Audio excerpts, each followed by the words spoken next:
En las afueras de Guadalajara, donde las casas se apiñan unas contra otras como dientes torcidos en una boca antigua, existía un niño que jamás sonreía. José Ruy tenía 11 años cuando comenzó esta historia, aunque su rostro parecía haber envejecido décadas en silencio. Sus ojos oscuros, casi negros como el petróleo que manchaba los caminos polvorientos del barrio, observaban el mundo con una quietud antinatural para alguien de su edad. Los vecinos murmuraban sobre él en las esquinas, cuando el sol de julio convertía las calles en hornos de concreto agrietado, y el aire olía a basura quemada y tortillas recién hechas.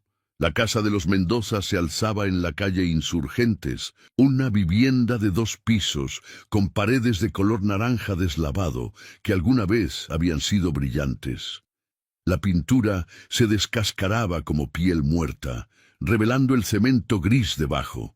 Las ventanas, cubiertas con cortinas gruesas que nunca se abrían completamente, parecían ojos semicerrados que vigilaban a los transeúntes con desconfianza. El jardín delantero era un pedazo de tierra seca donde solo crecían cardos y algunas hierbas amarillentas que se aferraban a la vida con terquedad.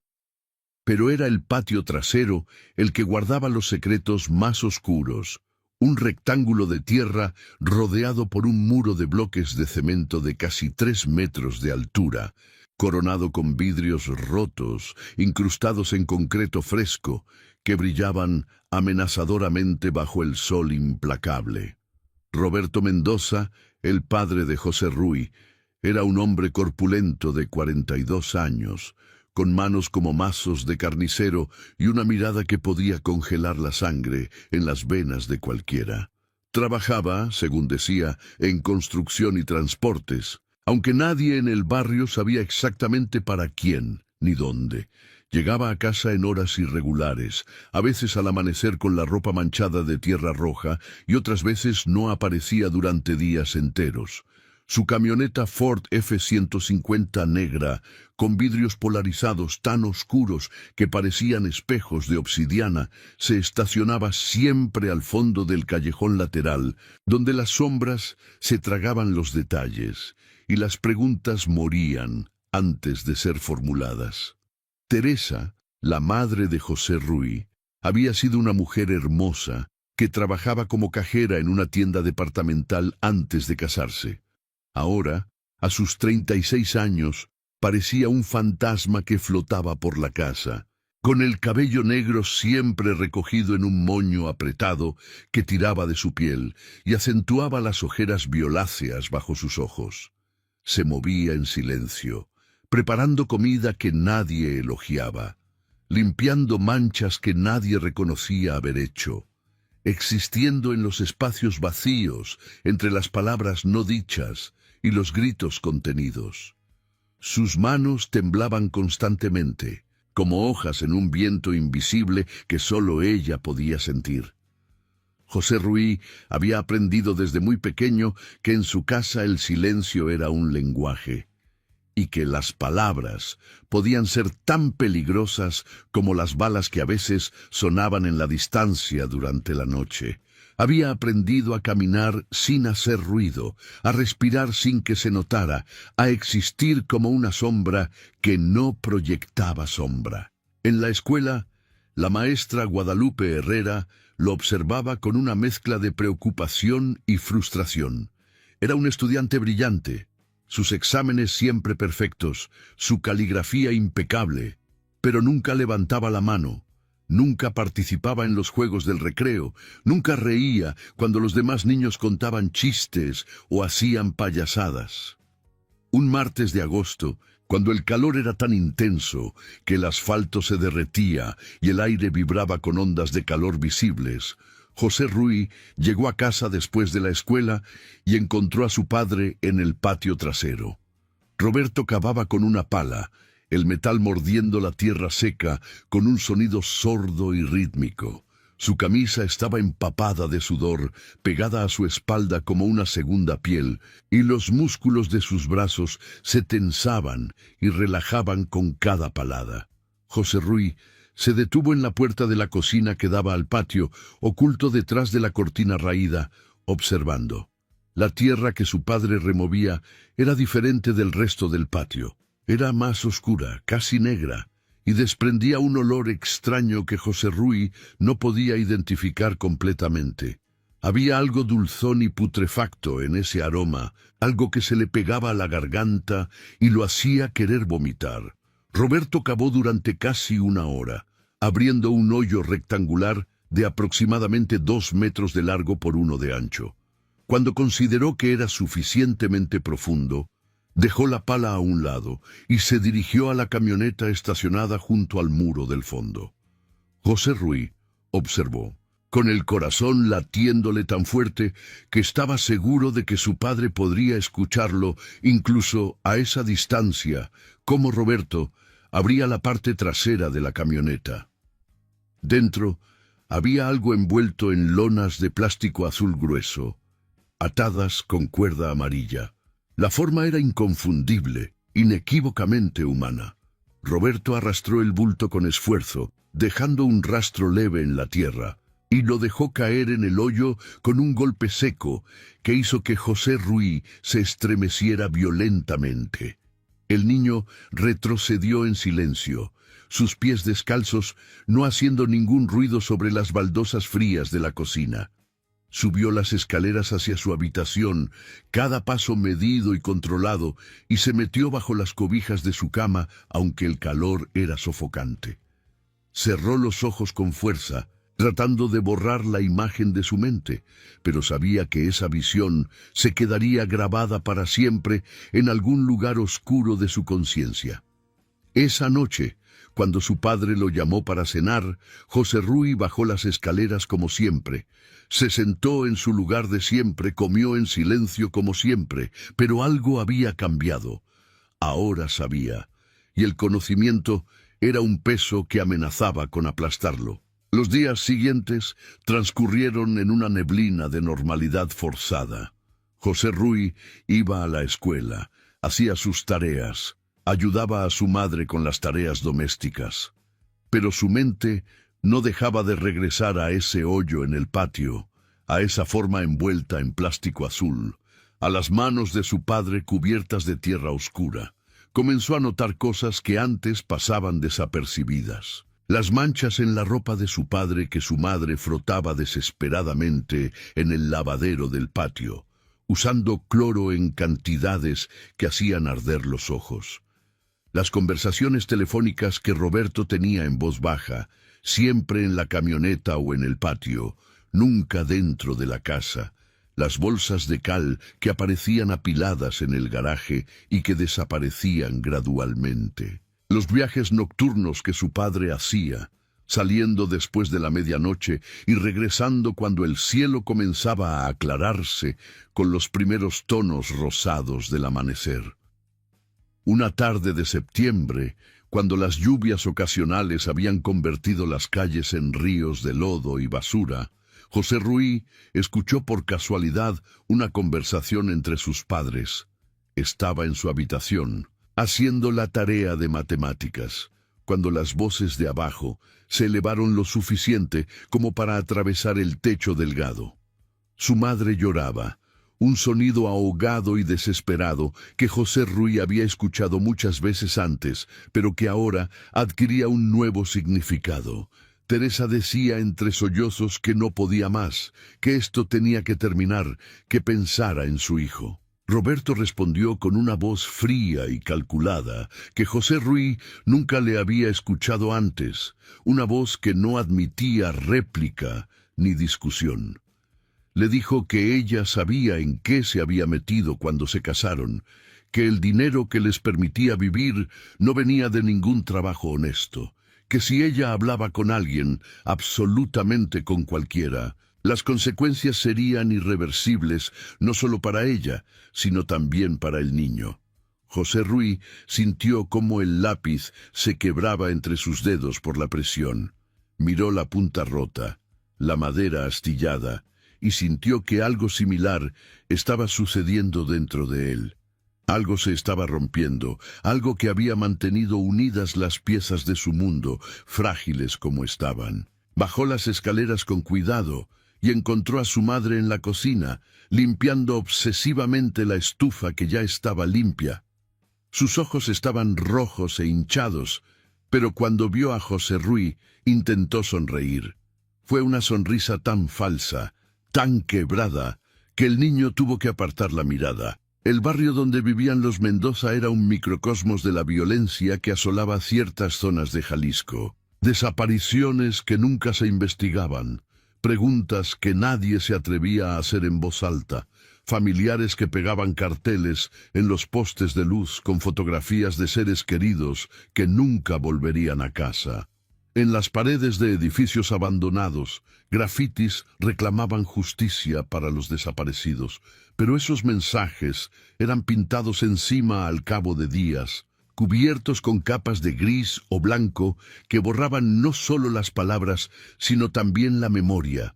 La señora Ramírez, que vivía 3 casas más abajo, había perdido a su hijo de 19 años hacía 6 meses. Nadie hablaba de ello directamente, pero todos sabían que el muchacho, que estudiaba ingeniería y trabajaba de noche como repartidor de pizzas, simplemente no había regresado una noche. Su motocicleta apareció abandonada cerca del mercado municipal, la caja de pizzas todavía caliente en la parte trasera.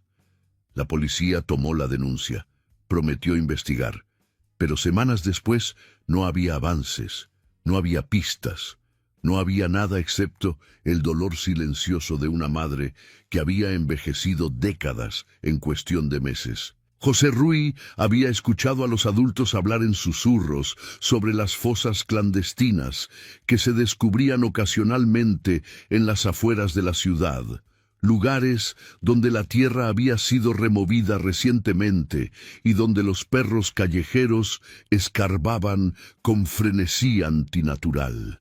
Había escuchado sobre los carteles, sobre las guerras territoriales, sobre cómo la vida humana se había vuelto tan barata como un cartucho de bala, pero nunca, ni en sus peores pesadillas, había imaginado que su propio padre podría estar involucrado en ese horror, que su hogar, el lugar donde debería sentirse seguro, pudiera ser parte de esa maquinaria de muerte que tragaba personas y las convertía en estadísticas olvidadas. En octubre, cuando las noches comenzaban a refrescar y el olor a muerte en el aire se mezclaba con el aroma de los cempasúchil que las vecinas colocaban en sus ofrendas de Día de Muertos, José Ruy tomó una decisión. No podía seguir viviendo con este conocimiento, envenenándolo por dentro como un veneno de acción lenta. No podía seguir siendo cómplice silencioso de lo que fuera que su padre estuviera haciendo. Pero tampoco podía simplemente ir con la policía, no cuando las noticias hablaban constantemente de corrupción, de autoridades que trabajaban para los mismos criminales que se suponía debían combatir. Una noche, cuando su padre salió en la camioneta y su madre se durmió después de tomar 2 pastillas para dormir, que José Ruy la había visto esconder en el botiquín del baño. El niño bajó sigilosamente al primer piso, tomó una linterna pequeña que guardaban en el cajón de la cocina para los apagones frecuentes y salió al patio trasero. La luna estaba oculta detrás de nubes densas y la oscuridad era casi absoluta. José Ruy encendió la linterna, apuntándola hacia el lugar donde había visto a su padre cavar semanas atrás. La tierra había sido alisada, compactada, y sobre ella habían crecido algunas hierbas dispersas que intentaban ocultar la perturbación reciente. José Ruy se arrodilló y comenzó a escarbar con las manos, la tierra metiéndose bajo sus uñas, manchando su piel. Cavó durante lo que le parecieron horas, pero probablemente fueron solo minutos, hasta que sus dedos tocaron algo que no era tierra, era plástico, grueso y frío. Su corazón se detuvo por un momento, luego comenzó a latir tan rápido que sentía que explotaría. Retiró más tierra, exponiendo parte de la lona azul. Podía ver la forma debajo, podía ver cómo el plástico se hundía y se elevaba siguiendo los contornos de algo que alguna vez había estado vivo. Un sonido detrás de él lo hizo girar violentamente. Su padre estaba de pie en la puerta de la cocina, iluminado desde atrás por la luz amarillenta del interior. Roberto Mendoza no dijo nada durante un largo momento, solo observó a su hijo arrodillado en la tierra, con las manos sucias y la expresión de terror absoluto en el rostro. Luego, lentamente, comenzó a caminar hacia José Ruy. Cada paso resonaba en los oídos del niño como un disparo, como una condena. Roberto se detuvo a 1 metro de distancia. En la oscuridad, su rostro era una máscara inexpresiva, pero José Ruy podía sentir la furia contenida, el peligro que emanaba de su padre como ondas de calor. Por primera vez en su vida, José Ruy pensó que su padre podría matarlo, que podría terminar como lo que fuera que estuviera enterrado bajo esa tierra oscura. El miedo era tan intenso que casi lo paralizaba, pero algo más fuerte que el miedo, algo que había estado creciendo en su interior durante semanas, le dio voz. ¿Quién es?, preguntó José Ruy, su voz apenas un susurro, pero sorprendentemente firme. ¿Quién está enterrado ahí? Roberto no respondió inmediatamente. Se quedó mirando a su hijo como si lo viera por primera vez, como si estuviera evaluando algo, calculando. Finalmente habló con una voz cansada que José Ruy nunca había escuchado antes. Alguien que preguntó demasiado, alguien que no entendió cómo funcionan las cosas aquí. José Ruy sintió que el mundo se inclinaba bajo sus pies. ¿Cuántos?, logró preguntar. ¿Cuántos hay enterrados en nuestro patio? Roberto miró hacia la extensión de tierra oscura que se extendía hasta el muro del fondo. Suficientes, dijo simplemente. Suficientes para que entiendas que algunas preguntas no deben hacerse. Suficientes para que sepas que el silencio mantiene viva a una familia en este país de mierda. El niño que nunca reía sintió algo quebrarse definitivamente en su interior. No era miedo lo que sentía ahora, no exactamente. Era algo más profundo, más oscuro.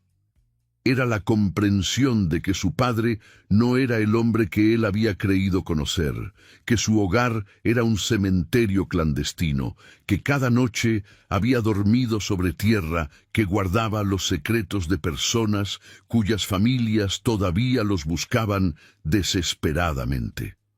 Roberto extendió una mano hacia José Ruy. «Vamos adentro, tenemos que hablar». Pero José Ruy no tomó esa mano. Se puso de pie lentamente, retrocediendo, su mente funcionando a velocidad vertiginosa. Pensó en la señora Ramírez y su hijo desaparecido. Pensó en los carteles pegados en los postes. Pensó en todas las madres, padres, hermanos y hermanas que nunca obtendrían respuestas. Y pensó en su propia madre, atrapada en esta pesadilla, demasiado aterrorizada para escapar. «No», dijo José Ruy, y esa simple palabra contenía toda la resistencia que había estado acumulando durante 11 años de silencio forzado. «No voy a callarme, no puedo». Los ojos de Roberto se endurecieron. Dio un paso hacia su hijo, pero antes de que pudiera llegar más lejos, las luces de la casa de al lado se encendieron. La señora Domínguez, la vecina insomne que pasaba las noches viendo televisión, había escuchado voces.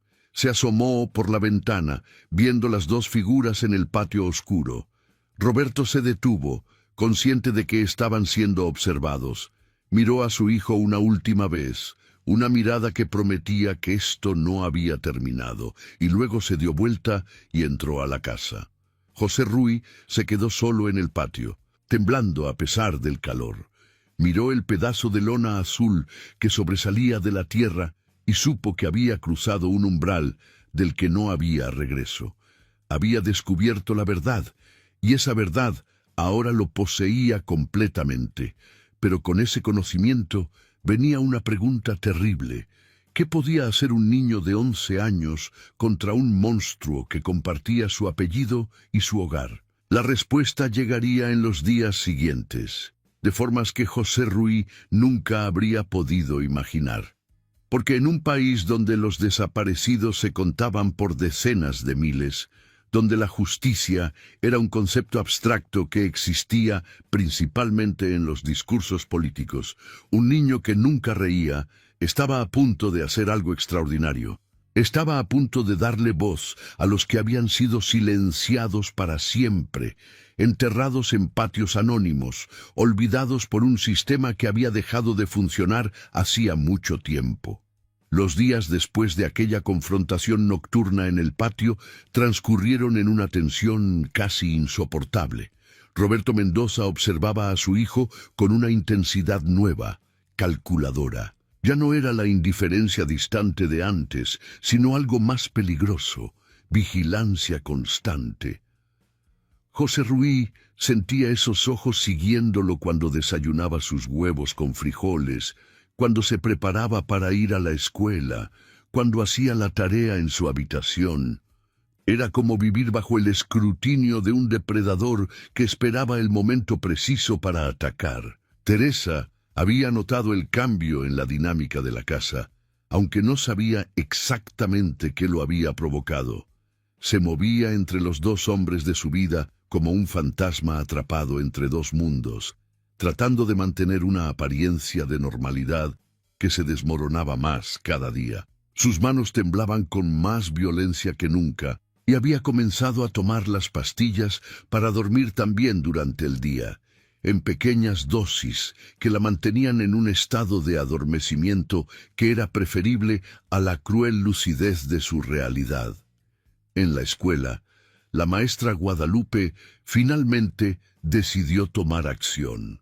José Ruy siempre había sido un niño callado, pero en las últimas semanas había notado algo diferente en él. Sus ojos, que antes simplemente estaban vacíos, ahora contenían algo que parecía terror puro. Se sobresaltaba con facilidad, no comía su almuerzo y tenía ojeras tan profundas que parecían moretones. Durante el recreo del viernes, Guadalupe lo llamó aparte mientras los otros niños jugaban fútbol en el patio polvoriento de la escuela.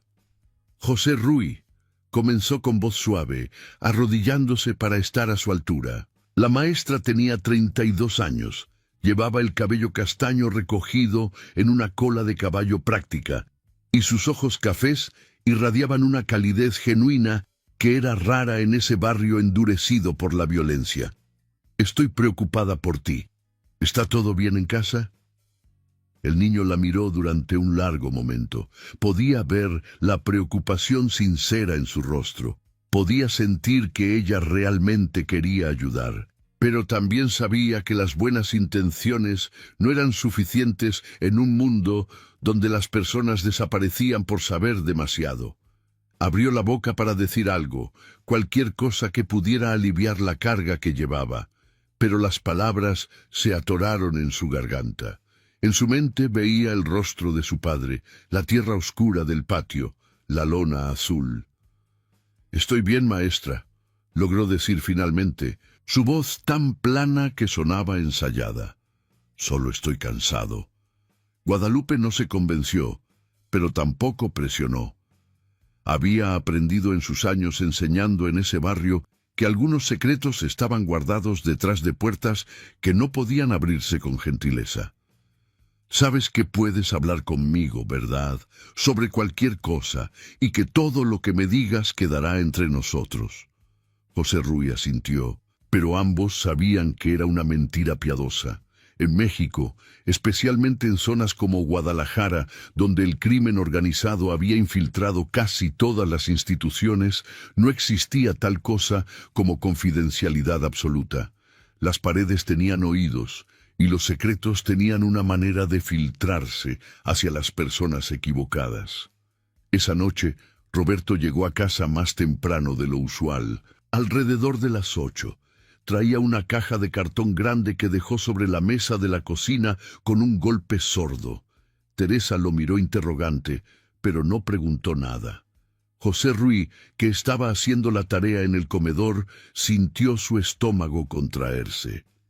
Su padre abrió la caja, revelando botellas de cerveza fría y una botella de tequila Don Julio 1942 de las caras, con una etiqueta dorada que reflejaba la luz amarillenta del foco que colgaba del techo. «Hoy celebramos», anunció Roberto, su voz demasiado alegre, demasiado forzada. «Terminé un trabajo grande. Nos dieron un bono importante». Sacó un fajo de billetes de su bolsillo, todos de 500 pesos, tantos que parecían un ladrillo verde compacto. Los dejó sobre la mesa junto a la botella de tequila. «Mañana vamos de compras. Le compramos ropa nueva a José Ruy. Tal vez un celular nuevo para ti, Teresa. Lo que quieras». Teresa miró el dinero con una mezcla de asco y resignación. Sabía de dónde venía ese dinero, sabía qué clase de trabajo había tenido que hacer su marido para ganarlo. Pero también sabía que rechazarlo sería más peligroso que aceptarlo. «Gracias», murmuró, sin emoción alguna en su voz. José Ruy observaba la escena como si estuviera viendo una obra de teatro surrealista. Su padre actuaba el papel del proveedor orgulloso, su madre el de la esposa agradecida, y se suponía que él debía ser el hijo feliz. Pero todo era una farsa, una representación macabra sobre una fosa común que yacía justo bajo sus pies, separada de ellos solo por algunos metros de concreto y tierra. Roberto sirvió 2 vasos de tequila, uno para él y otro que le ofreció a Teresa.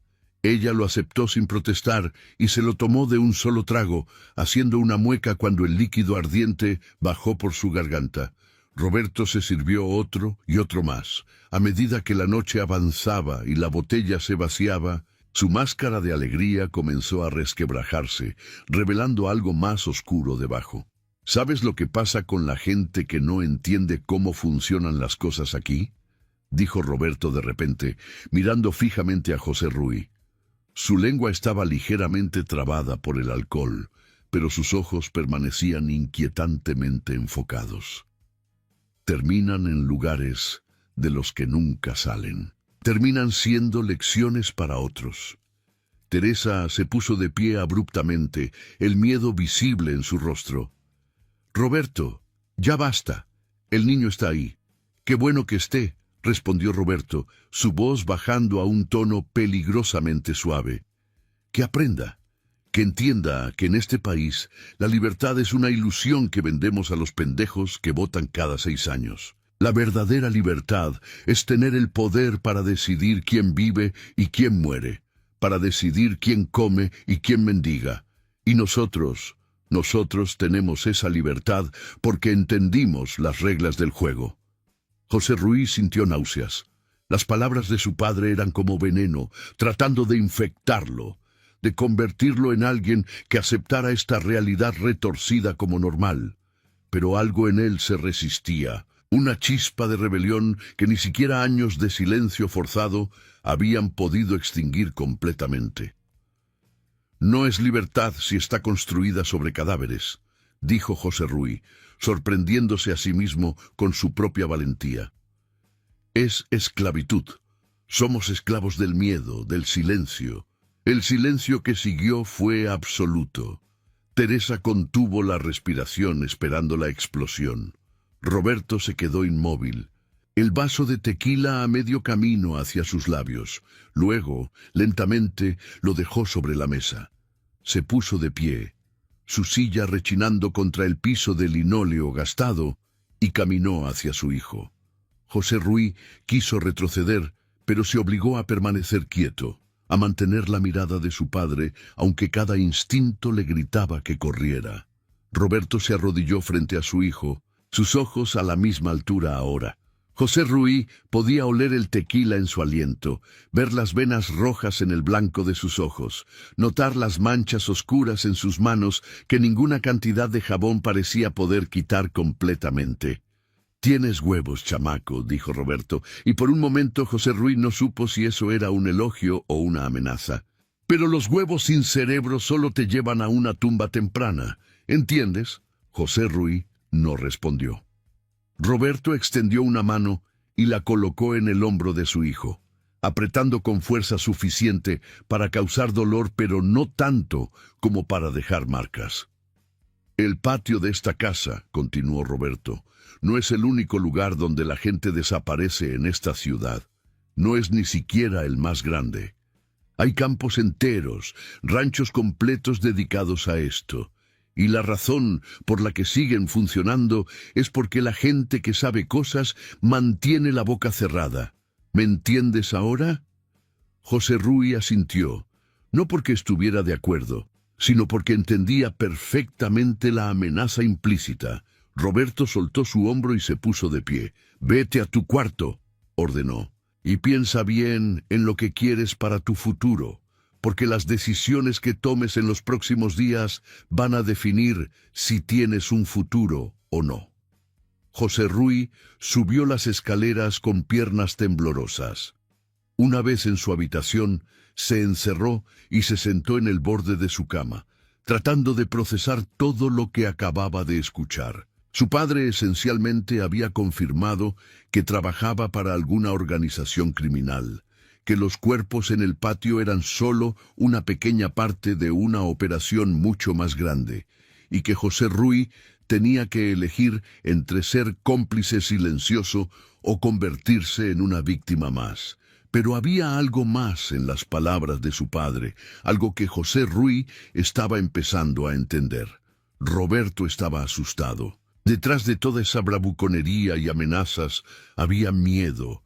Miedo de que su hijo hablara, miedo de que el frágil equilibrio que mantenía su vida se desmoronara. Y si su padre tenía miedo, eso significaba que José Ruy tenía poder. Un poder pequeño, frágil, pero poder al fin y al cabo. Durante las siguientes semanas, José Ruy comenzó a hacer algo que nunca antes había hecho. Prestó atención. Escuchó las conversaciones telefónicas de su padre cuando creía que nadie lo oía. Notó los patrones en sus idas y venidas. Observó quiénes venían a visitarlo y cuándo. Memorizó placas de vehículos, rostros, nombres que se mencionaban en voz baja.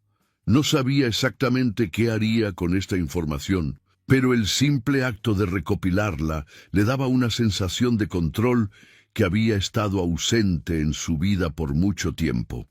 Una tarde de noviembre, cuando el aire estaba cargado con el olor a copal de las ofrendas tardías del Día de Muertos, José Ruy escuchó a su padre hablar por teléfono en el patio. Roberto pensaba que estaba solo, que Teresa estaba en el mercado y José Ruy en la escuela. Pero el niño había fingido estar enfermo y se había quedado en casa, escondido en su habitación.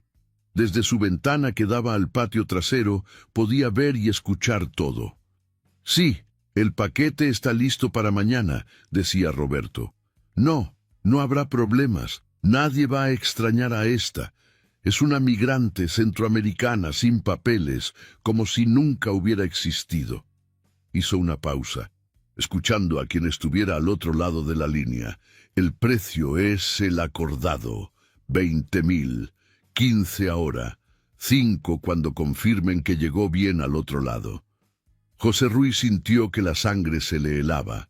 Su padre no solo estaba eliminando personas, también estaba traficando con ellas.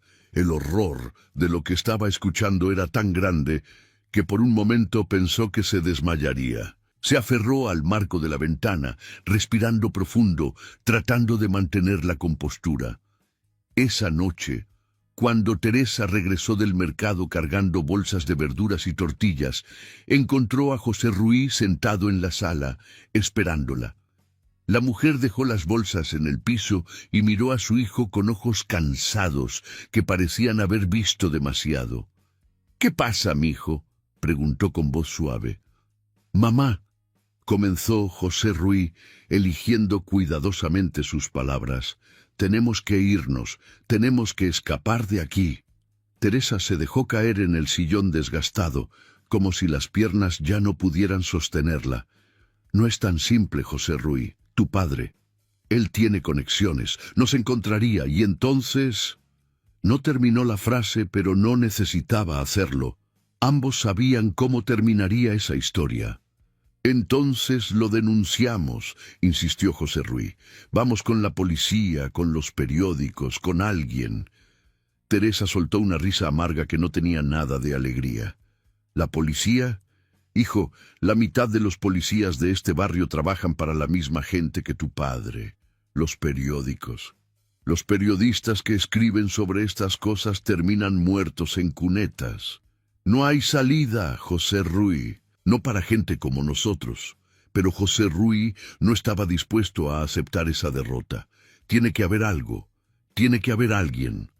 Teresa lo miró durante un largo momento, viendo en su hijo una determinación que ella había perdido hacía años. Hay una organización, dijo finalmente, su voz apenas un susurro. Madres de desaparecidos se reúnen en la iglesia de San Juan cada miércoles. He visto sus volantes. Ofrecen ayuda. Tienen contactos con organizaciones internacionales de derechos humanos. Hizo una pausa, mirando hacia la puerta como si temiera que Roberto pudiera aparecer en cualquier momento. Pero es peligroso, José Ruy. Si tu padre se entera que fuimos con ellas. Ya es peligroso, respondió José Ruy. Vivir en esta casa, sobre esa tierra, ya es lo más peligroso que podemos hacer. Al menos así tendríamos una oportunidad. Teresa cerró los ojos, lágrimas rodando por sus mejillas. Cuando los abrió de nuevo, había algo diferente en ellos. No era esperanza exactamente, pero tampoco era la resignación muerta de antes. Era algo intermedio, algo frágil pero vivo. El miércoles, dijo. Iremos el miércoles, pero tienes que prometerme que harás exactamente lo que yo diga. Si esto sale mal, necesito que corras. Que me dejes y corras lo más rápido que puedas. ¿Lo prometes? José Ruy asintió, aunque sabía que era una promesa que probablemente no podría cumplir. No podía imaginar dejar a su madre atrás, sin importar qué tan peligrosa se pusiera la situación. Pero por ahora, el simple hecho de tener un plan, de estar haciendo algo, en lugar de solo existir en silencio aterrorizado, le daba una sensación de propósito que no había sentido en meses. El miércoles llegó envuelto en una lluvia fina y persistente que convertía las calles en espejos oscuros. Roberto había salido temprano en la mañana, diciendo que tenía un trabajo que lo mantendría ocupado todo el día y probablemente parte de la noche. Teresa y José Ruy esperaron hasta estar seguros de que se había ido. Luego se cambiaron de ropa y salieron de la casa. Teresa llevaba un paraguas negro destartalado que apenas los protegía de la lluvia. Caminaron las 10 cuadras hasta la iglesia de San Juan, sus zapatos chapoteando en los charcos que se formaban en las banquetas agrietadas. La iglesia era un edificio modesto de paredes blancas manchadas por la humedad y el tiempo. Su campanario se alzaba contra el cielo gris como un dedo acusador. En el salón parroquial anexo, un grupo de aproximadamente 20 mujeres estaba reunido en círculo. Algunas eran jóvenes, otras ancianas. Todas compartían la misma expresión de dolor contenido y determinación férrea. En el centro del círculo había una mesa cubierta con fotografías. Hijos, hijas, esposos, hermanos, todos desaparecidos, todos todavía buscados. Una mujer de unos 50 años, con el cabello gris recogido en una trenza y una mirada que había visto demasiado sufrimiento, se acercó a Teresa y José Ruy. «Bienvenidos», dijo con voz suave pero firme. «Soy Dolores Márquez, coordino este grupo. ¿Buscan a alguien?» Teresa abrió la boca pero no salió ningún sonido. Fue José Ruy quien habló, su voz clara y firme a pesar de su edad. «No estamos buscando. Sabemos dónde están. En nuestro patio. Mi padre los enterró ahí». El silencio que siguió fue absoluto. Todas las mujeres en el salón se volvieron para mirar al niño que acababa de hacer esa confesión imposible. Dolores se arrodilló frente a José Ruy, sus ojos buscando los de él. ¿Estás seguro de lo que estás diciendo, hijo? Esto es muy serio. José Ruy asintió. He visto cómo los entierra, he escuchado sus conversaciones. Sé que trabaja para gente mala, y sé que si no hacemos algo, más personas van a terminar en ese patio. Dolores miró a Teresa, que lloraba silenciosamente, su cuerpo temblando con sollozos contenidos. ¿Es verdad?, preguntó con gentileza. Teresa asintió, incapaz de hablar. Una de las otras mujeres del círculo se acercó y la abrazó, y de repente todas estaban alrededor de ellos, estas madres, esposas y hermanas que conocían demasiado bien el dolor de perder a alguien en esta guerra silenciosa que desangraba a México. Dolores se puso de pie y sacó un teléfono celular de su bolsillo. Tengo contactos en la Fiscalía Especializada en Desaparecidos, explicó, y también en organizaciones internacionales que documentan estos crímenes. Pero tienes que entender, José Ruy y Teresa, una vez que hagamos esto, no hay vuelta atrás. Sus vidas van a cambiar para siempre. Van a necesitar protección. Probablemente van a tener que dejar la ciudad, tal vez el país. ¿Están preparados para eso? José Ruy no dudó. Sí, lo que sea necesario para detenerlo, para que las familias sepan qué pasó con sus desaparecidos. Merecen saber la verdad. Durante las siguientes horas, José Ruy contó todo lo que sabía. Describió el patio, las lonas azules, las conversaciones que había escuchado, los vehículos que había visto llegar a horas extrañas. Dolores tomaba notas meticulosas, ocasionalmente haciendo preguntas para clarificar detalles. Las otras mujeres del grupo escuchaban con una mezcla de horror y esperanza, porque tal vez, solo tal vez, este niño valiente pudiera darles las respuestas que habían estado buscando desesperadamente. Cuando terminó, ya era media tarde. Dolores hizo varias llamadas, hablando en voz baja con personas que José Ruy no podía identificar. Finalmente, guardó su teléfono y se dirigió nuevamente a Teresa y José Ruy. Van a venir investigadores de la Fiscalía mañana temprano. Necesitan que ustedes los lleven a la casa, que les muestren exactamente dónde está todo. Mientras tanto, no pueden volver ahí. Es demasiado peligroso. Una de nuestras compañeras tiene una casa de seguridad donde pueden quedarse esta noche. Teresa pareció despertar de su estupor. Pero Roberto, cuando se dé cuenta de que no estamos, ya no importa lo que él piense o haga, dijo Dolores con firmeza. Esto está en marcha ahora. Lo importante es mantenerlos a salvo.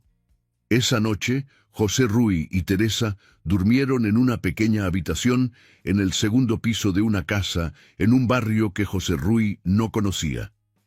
La mujer que los recibió, que se presentó solo como luz, les dio sopa caliente y cobijas limpias. Teresa finalmente se durmió alrededor de la medianoche, agotada por el estrés emocional. Pero José Ruy permaneció despierto, mirando por la ventana hacia las luces de la ciudad que parpadeaban en la distancia. Por primera vez en su vida, sintió algo que no sabía nombrar. No era felicidad, exactamente. Todavía estaba aterrorizado. Todavía no sabía qué pasaría mañana o el día siguiente, pero era algo parecido a esperanza. La sensación de que tal vez, solo tal vez, hacer lo correcto podía cambiar algo, que el silencio no era la única opción, que incluso un niño podía encontrar su voz y usarla para hablar por aquellos que ya no podían hablar por sí mismos. El jueves amaneció con un cielo despejado que parecía burlarse de la gravedad de lo que estaba por venir. A las 7 de la mañana, 2 camionetas sin identificación llegaron a la casa de seguridad. De ellas bajaron 6 personas, 3 investigadores de la Fiscalía Estatal, 2 técnicos forenses y una psicóloga especializada en víctimas de trauma. Dolores también estaba ahí, junto con una representante de una organización de derechos humanos llamada María Fernández, una mujer de unos 40 años con lentes de marco metálico y una grabadora digital que colgaba de su cuello. Le explicaron a José Ruy y Teresa el procedimiento. Primero irían a la casa, con apoyo de elementos de la policía estatal que ya habían sido vetados para asegurar que no tuvieran conexiones con el crimen organizado. Excavarían en los lugares que José Ruy indicara. Si encontraban lo que el niño afirmaba que estaba ahí, procederían a arrestar a Roberto Mendoza y a investigar sus conexiones con redes criminales más grandes. «Hay algo que debes saber», le dijo el fiscal principal, un hombre delgado de unos 50 años, llamado Héctor Villalobos, arrodillándose frente a José Ruy. «Lo que estás haciendo es increíblemente valiente, pero también es peligroso. La organización para la que trabaja tu padre no va a tomar esto a la ligera. Vas a necesitar protección, posiblemente por años. Tu vida, tal como la conoces, va a terminar hoy. ¿Estás seguro de que quieres continuar?» José Ruy miró a su madre, que asentía lentamente, lágrimas corriendo por sus mejillas. Luego miró las fotografías que Dolores había traído consigo, imágenes de los desaparecidos que estas madres todavía buscaban. Vio rostros jóvenes y viejos, sonrisas congeladas en tiempo más felices, ojos que nunca sabrían lo que había sido de ellos a menos que alguien hablara. «Estoy seguro», dijo José Ruy. El convoy llegó a la calle Insurgentes alrededor de las 9 de la mañana. La camioneta de Roberto no estaba en el callejón, lo cual era una suerte.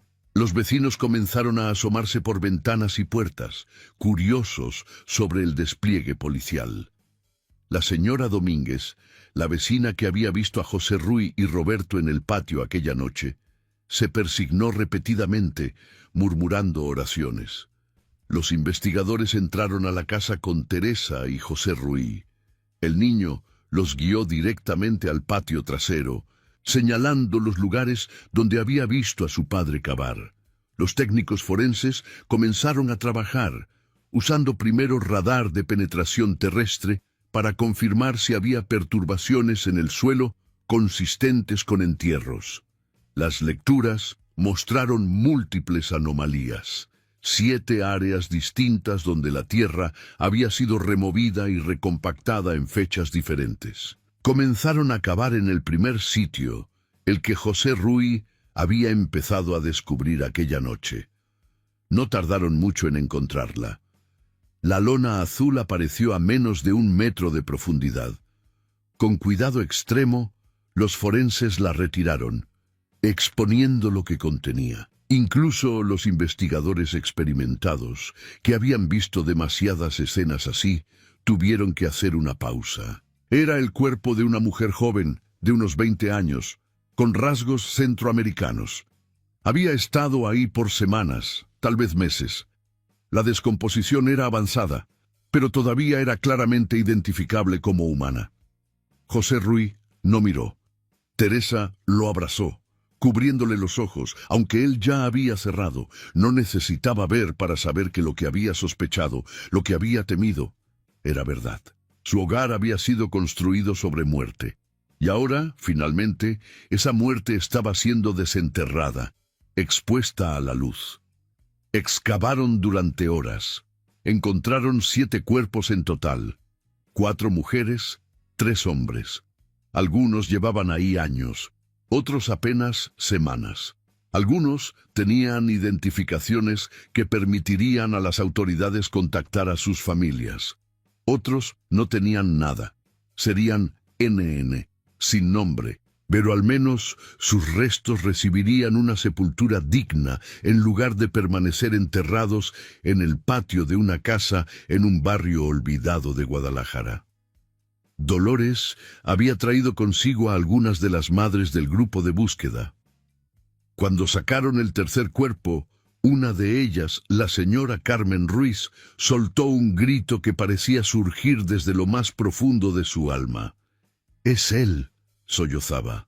«Es mi Miguel. Reconozco la chamarra. Se la regalé en su cumpleaños».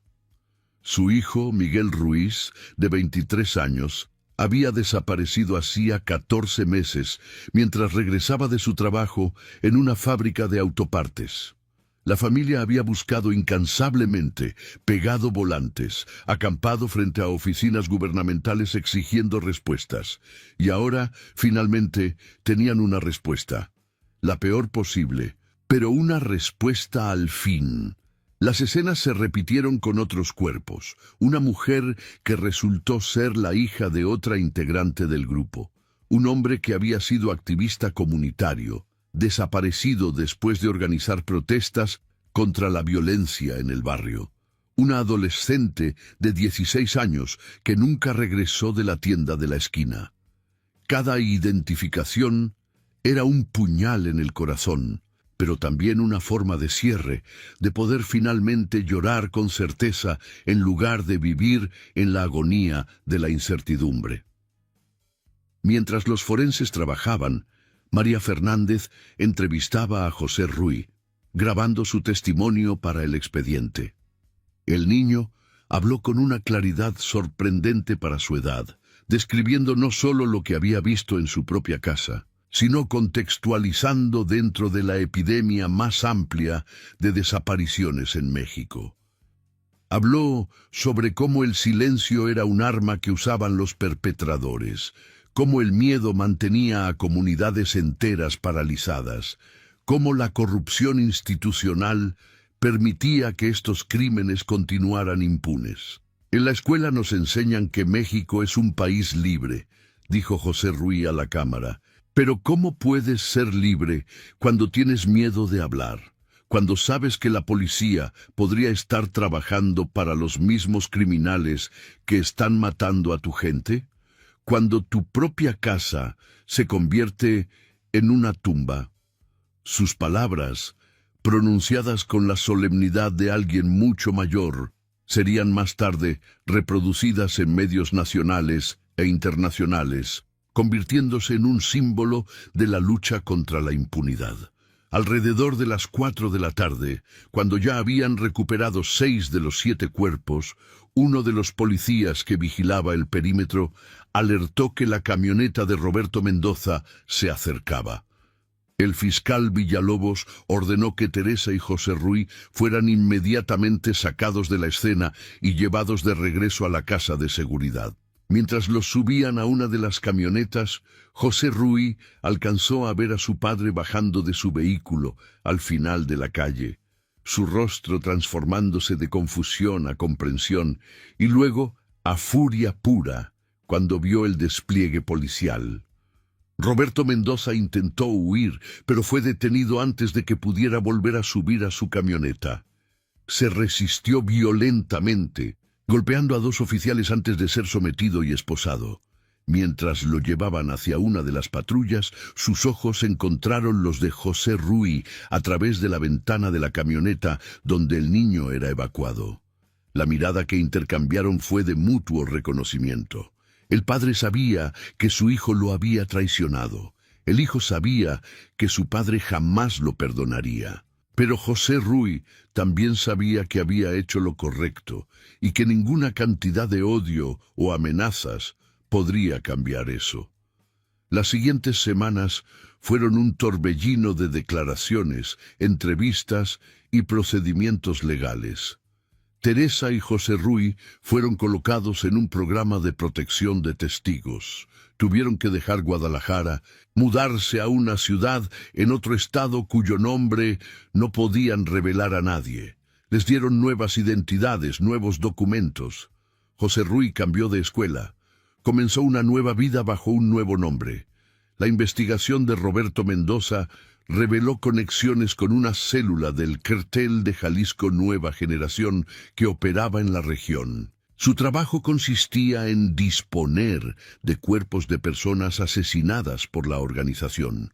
víctimas de secuestros que no pagaron rescate, informantes sospechosos, miembros de carteles rivales y ocasionalmente civiles que simplemente estaban en el lugar equivocado, en el momento equivocado. Durante casi 5 años había estado enterrando cuerpos en su patio trasero, convirtiendo su hogar en un cementerio clandestino, mientras su familia vivía arriba, ajenos o demasiado aterrorizados para hablar. El caso generó atención mediática nacional e internacional. Organizaciones de derechos humanos lo usaron para presionar al gobierno mexicano sobre la crisis de desaparecidos. Las madres buscadoras encontraron en José Ruy un símbolo de esperanza, en prueba de que incluso en el sistema más corrupto, la verdad podía emerger si alguien tenía el valor de hablar. Roberto Mendoza fue sentenciado a 60 años de prisión por 7 cargos de ocultamiento de cadáveres y asociación delictuosa. Pero la sentencia parecía casi irrelevante comparada con el daño que había causado. 7 familias finalmente pudieron enterrar a sus seres queridos. Decenas más continuaban buscando, sabiendo ahora que si un patio trasero en un barrio de Guadalajara podía ocultar 7 cuerpos, ¿cuántos más podría haber en las miles de propiedades a lo largo del país? Pasaron 2 años antes de que José Ruy sonriera por primera vez. Estaba en su nueva escuela, en su nueva ciudad con su nuevo nombre. Un compañero había contado un chiste tonto sobre un perro que perseguía su cola. No era particularmente gracioso, pero algo en la inocencia de ese momento, en la normalidad de niños siendo niños, tocó algo en José Ruy, que había estado congelado durante mucho tiempo. Sus labios se curvaron hacia arriba tímidamente al principio, luego más ampliamente. Fue una sonrisa pequeña, frágil, pero real. Teresa, que había venido a recogerlo de la escuela y presenció ese momento desde la reja, sintió que algo se quebraba dentro de ella, pero de una manera buena. Comenzó a llorar, lágrimas de alivio mezcladas con tristeza por todo lo que habían perdido, pero también gratitud por lo que habían ganado. Su hijo, que nunca había reído, que había cargado el peso del mundo sobre sus pequeños hombros, finalmente estaba encontrando un camino de regreso hacia algo parecido a la infancia. Pero José Ruy nunca olvidó. De noche, cuando cerraba los ojos, todavía podía ver ese patio, esa tierra oscura, esas lonas azules. Podía escuchar las voces de su padre haciendo acuerdos por teléfono, reduciendo vidas humanas a transacciones de 20,000 pesos. Podía sentir el peso de esos secretos que casi lo aplastan. Y sabía que había decenas de miles de niños en México viviendo con secretos similares, atrapados entre el amor familiar y la conciencia moral, entre el miedo y la necesidad de justicia.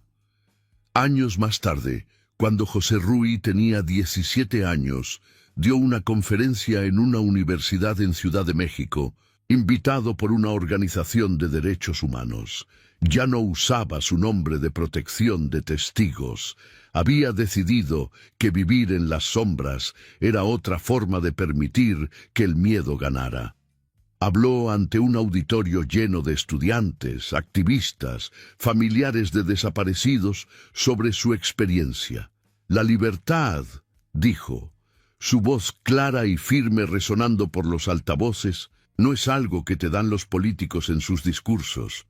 No es algo que está garantizado por una constitución si esa constitución no se hace cumplir. La verdadera libertad es el derecho a vivir sin miedo, el derecho a saber qué pasó con tus seres queridos, el derecho a hablar sin que te maten por ello. Y en México, demasiadas personas no tienen esa libertad. Hizo una pausa, mirando los rostros en la audiencia. Vio madres con fotografías de sus hijos desaparecidos. Vio jóvenes que querían creer que podían cambiar las cosas. Vio el reflejo de su propio pasado en cada uno de ellos. Cuando tenía 11 años, continuó, descubrí que mi padre era un monstruo, pero también descubrí que el silencio es lo que permite que los monstruos prosperen. Cada persona que ve algo y no dice nada, cada institución que se hace de la vista gorda, cada familia que acepta dinero sucio sin preguntar de dónde viene, todos somos cómplices de esta máquina de muerte que ha devorado a más de 100.000 personas en este país. Sus palabras fueron duras, pero necesarias. Rompí el silencio porque no podía vivir con esa complicidad. Y casi me costó todo. Mi familia tuvo que abandonar nuestras vidas, nuestros nombres, nuestra historia. Pero lo volvería a hacer, porque 7 familias ahora saben qué pasó con sus seres queridos. Porque mi madre finalmente puede dormir sin pesadillas.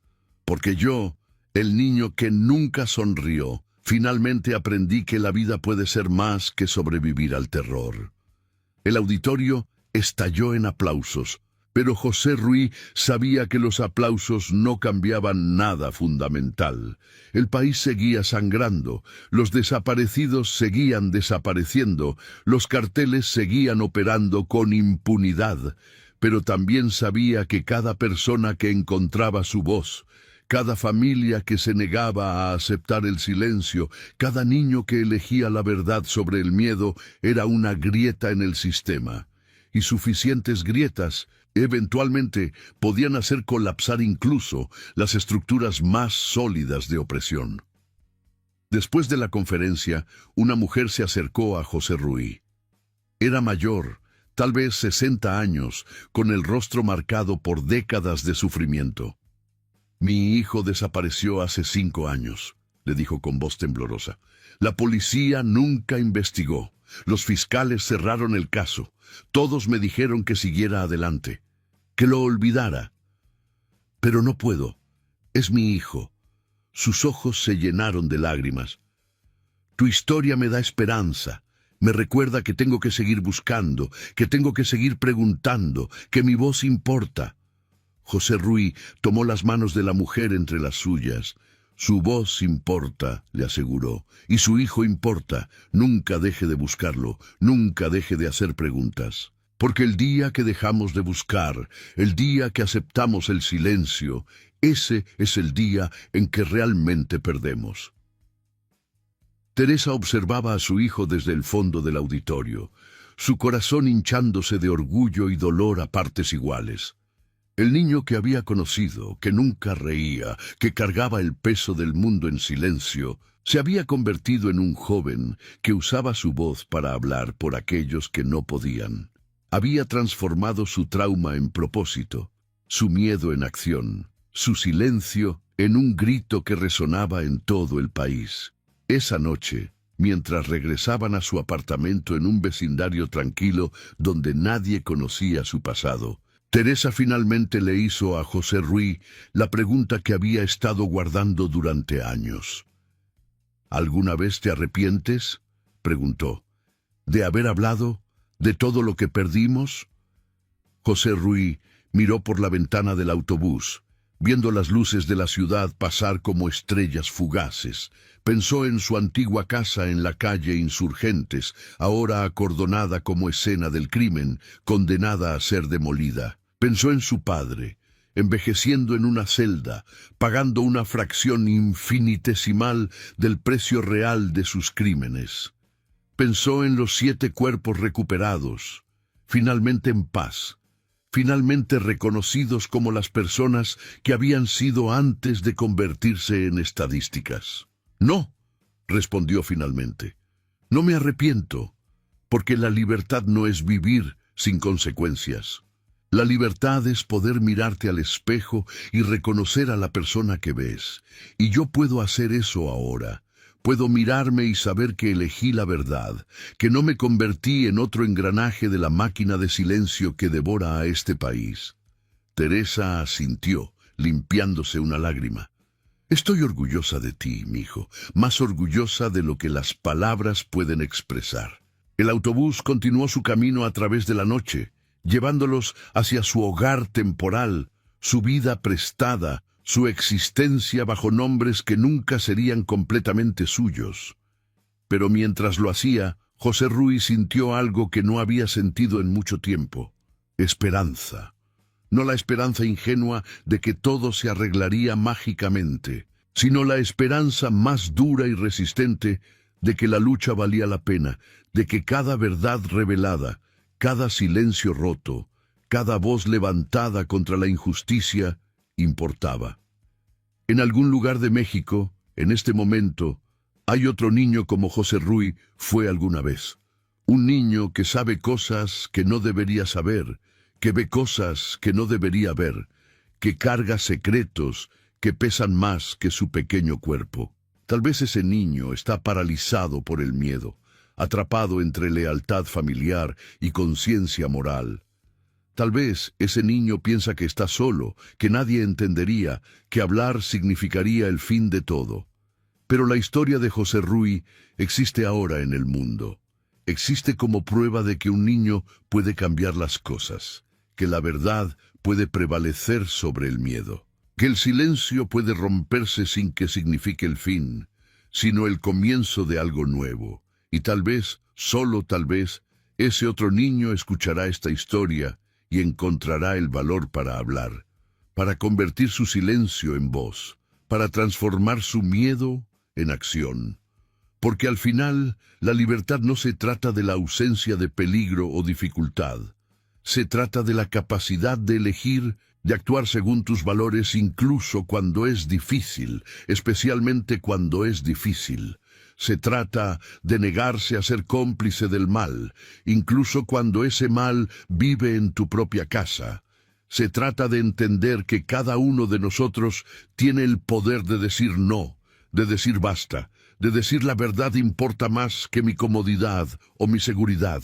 José Ruy aprendió eso a una edad en la que la mayoría de los niños solo se preocupan por videojuegos y tareas escolares. Pagó un precio terrible por ese conocimiento, pero también ganó algo que nadie podría quitarle jamás: la certeza de que había hecho lo correcto, de que cuando la historia de su vida se contara, cuando llegara al final de sus días y mirara hacia atrás, podría decir sin dudar que había elegido la justicia sobre la lealtad ciega, la verdad sobre el silencio cómodo, la libertad verdadera sobre la ilusión de seguridad. Y en un país donde tantas voces han sido silenciadas, donde tantas verdades han sido enterradas junto con cuerpos en fosas clandestinas, donde la libertad es demasiado a menudo solo una palabra en discursos políticos vacíos, la historia de un niño que nunca rió hasta que encontró el valor para hablar es más que una historia. Es un recordatorio, es un desafío. Es una promesa de que el silencio no tiene que ser la respuesta, de que incluso en la oscuridad más profunda, una voz puede encender una luz que otros pueden seguir. Esta es la historia de José Ruy Mendoza, el niño que descubrió que su padre enterraba cadáveres en el patio. Pero más que eso, es la historia de México mismo, un país atrapado entre el silencio y la verdad, entre el miedo y la esperanza, entre seguir viviendo con ojos cerrados o finalmente abrirlos y enfrentar el horror que ha estado ahí todo el tiempo, esperando ser reconocido, esperando ser excavado, esperando ser llevado a la luz para que finalmente pueda haber algo parecido a justicia, algo parecido a sanación, algo parecido a verdadera libertad.